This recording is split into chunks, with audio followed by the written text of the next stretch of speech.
Hey everybody, it's me again, Adam Chapnick with the Security Token Academy, and we are here in beautiful Maggiano's at the Grove in Los Angeles for the second Security Token Academy meetup in Los Angeles proper. Technically the third meetup in the greater LA area, but the second in Los Angeles.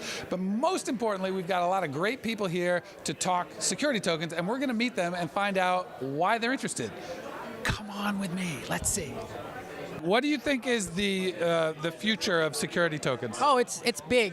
You know, I think that people, we think about all these different things that is possible, but I think once the space matures, there's a lot of things that we don't even think about that are actually going to be possible with security tokens and tokenizing assets, things like that. So, a year from now, how big is this group going to be? I mean, I would say like 5 times the size at least, you know? I think so. Yeah, do you think people are going to get involved because they want to be rich, or you think they're going to get involved because it's going to make life easier business-wise? I think unlocking all the possibilities and opportunities that make things easier is definitely something that people are going to be kind of looking into and saying, wow, this is actually possible now. But you know, when I really think about it, I think that it's a little bit of a mix of both. I would say, of course, people are in it because they feel like it's the next financial, I would say, opportunity for everybody to kind of make some money. All the different abilities and opportunities, you know, like basically being able to engineer securities is extremely interesting. Yeah. Immediate liquidity is extremely interesting. But then, you know, all the different things like real-time markets in the real estate, that's something that was never possible till now. So, what do you think right now is the biggest challenge for the security token industry today? The fact that it grew out of ICOs. What that did was it created unreasonable expectations up front for security tokens, whether it's regarding liquidity, ability to raise capital, or simply an understanding of you know, I guess the non-legal community as to what it actually is. And I think we're starting to come around there where expectations are starting to be dampened a little, and we're realizing we're just selling a security, and so whatever you would have raised. Rationalized, maybe, not dampened. That's a fair way of putting it. I like that as well. And so I think that, you know, as we go into, you know, next year, I think we're going to start seeing a kind of reasonable expectations and some growth that's going to be growth based on the underlying equity or the underlying asset, and not necessarily because there's a token. Have you noticed anything in the investor side in terms of sort of an evolution, maybe from where we had, you know, there was equity crowdfunding and after the Jobs Act, and then there was this sort of hiccup, which was positive and negative, of the ICO explosion, and now we're in the security token phase. How have investors viewed that evolution? I think investors that are really serious saw the ICO space as kind of ridiculous and what it was, speculative and just nuts, right? And some of them participated because within that crazy world, there's a lot of gems and some really interesting stuff and killer technology. But I think that they're all pretty excited about companies doing it legitimately. Like, I was just talking to a company on Security Token Academy. You guys broke when Circle bought Seed Invest, right? Yes, so I'm talking to one of the companies that's about to launch a campaign on Seed Invest, and they're a crypto company, and in their documents it's going to say, when we or if we issue a token, you'll get this amount. That's fully compliant security tokens that investors are legally allowed to participate in. Technically, nobody knows if they were even legally allowed to participate before. Many funds completely avoided it because it would have made them default basically on their LP agreements. They weren't even legally allowed to participate. Right. So this is now a real industry from a legitimate perspective, right? I mean, we don't always want to follow all rules and say that just because the government says it's okay. But now, at least for the large majority of investors in the United States, the government says it's okay. Jeff, good to meet you. What do you do, Jeff? We work at a blockchain-based renewable energy company. Wow, okay, so you're in the right place. Tell us more, what's it called? It's called ImpactPPA. And we're basically going out and setting up renewable distributed microgrids in the emerging markets of the world.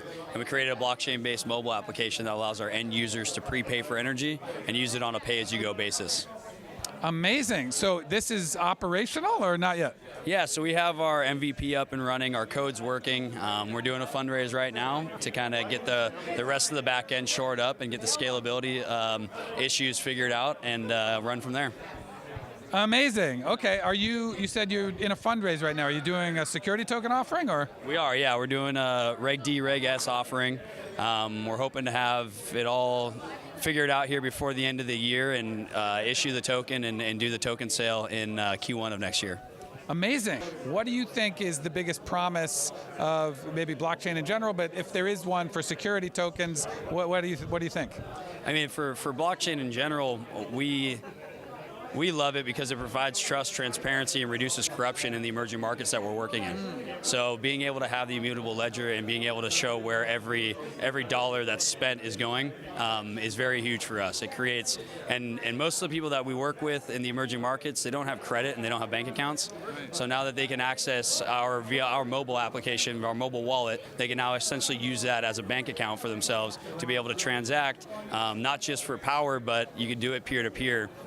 You can use the Gen credit, which is the in-market token, to be able to buy goods and services from other people because it has an actual intrinsic value. It's a stable coin. It's pegged to the US dollar.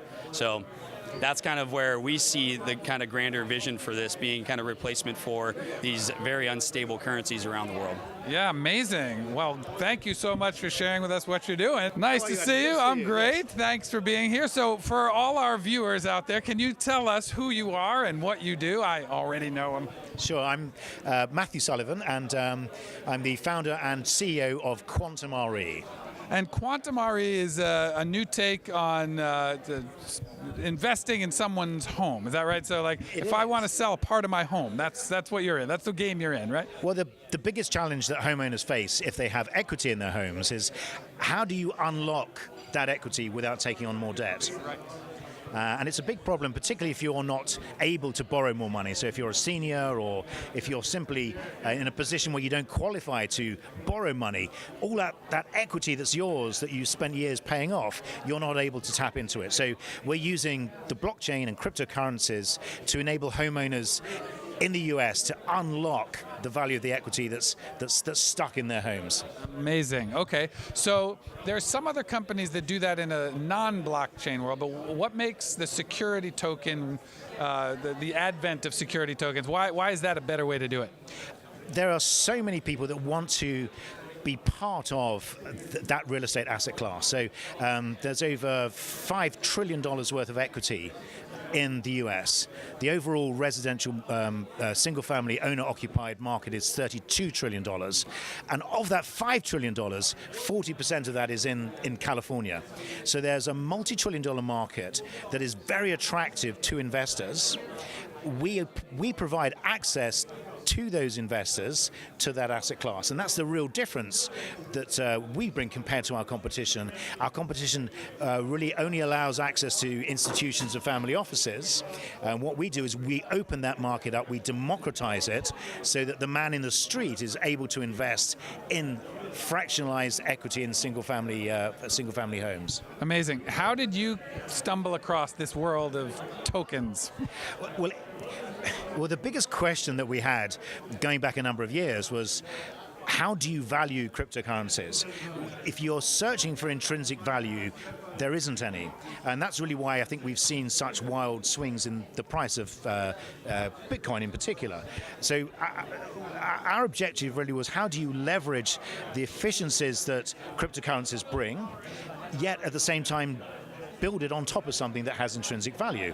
So we were really, with blockchain, we had faint signals from the future. So having built companies in the early days of the internet, you could see and feel that this is something really interesting that's about to make some significant changes. So we wanted to be part of it, but we had to find that way, a way that actually created something that was real, that had real value and real longevity. What do you do? Well, I'm an IT professional. Okay.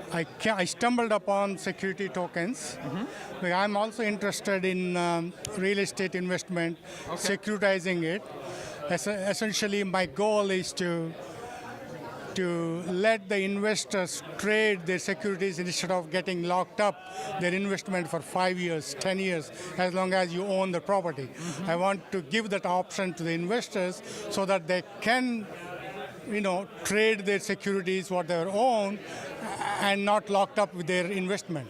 Actually, I'm really interested in tokenizing a movie fund, so a slate of movies. So Sure. I got into the blockchain space about a year ago, and it was fascinating, the whole security tokens, fractional ownership, and so I've been trying to spread the word, educational awareness of my community, as well as having meetups now, just potential issuers and investors. Great. Okay, so do you have a fund that you're looking to tokenize, or Working you're on it. building a fund and thinking about it? Trying to build a fund, like a slate of movies, and breaking it into tokens and fractional ownership. So it's a process. Absolutely. There are a few examples of that already. Movie coin and what have you, but we're a little different. But either way, I think realistically we're a year out. Great. Yeah. Well, you're in the right place. Hopefully, we can help you learn, meet some people that might be able to help. So I'm a reformed stockbroker, so I'm used to the traditional security world. So when I got into crypto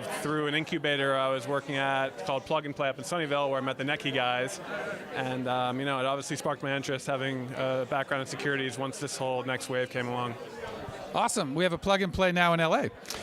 So where do you guys see this whole thing going? I mean, it's early days. Certainly you've been in about a year, you said, and I know in the movie industry it's still been only maybe 1 or 2, 3 examples of what you're doing.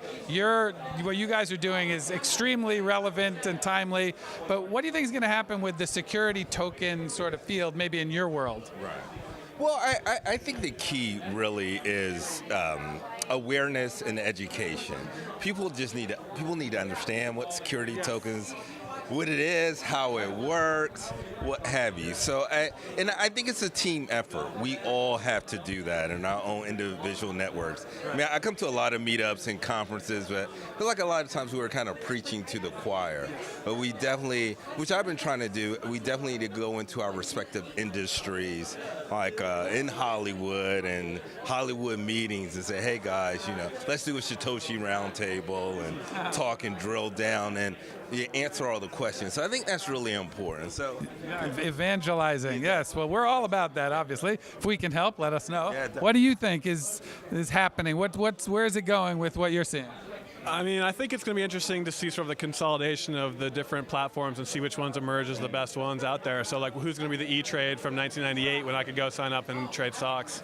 So, like, the Polymaths of the world that we're, talking to and partnering with, and the Vertalos of the world, and the Securitize and New Alchemy, and all these great groups. So it's going to be interesting to see, which one takes the lead early first quarter, second quarter with their issuances, and which ones have actual up and running, sales. Amen. All right. Well, thank you guys for sharing your thoughts with us. Nice to meet you. what you guys are doing. It's fantastic. Thank you. Thanks for having us. All right. Good to meet you.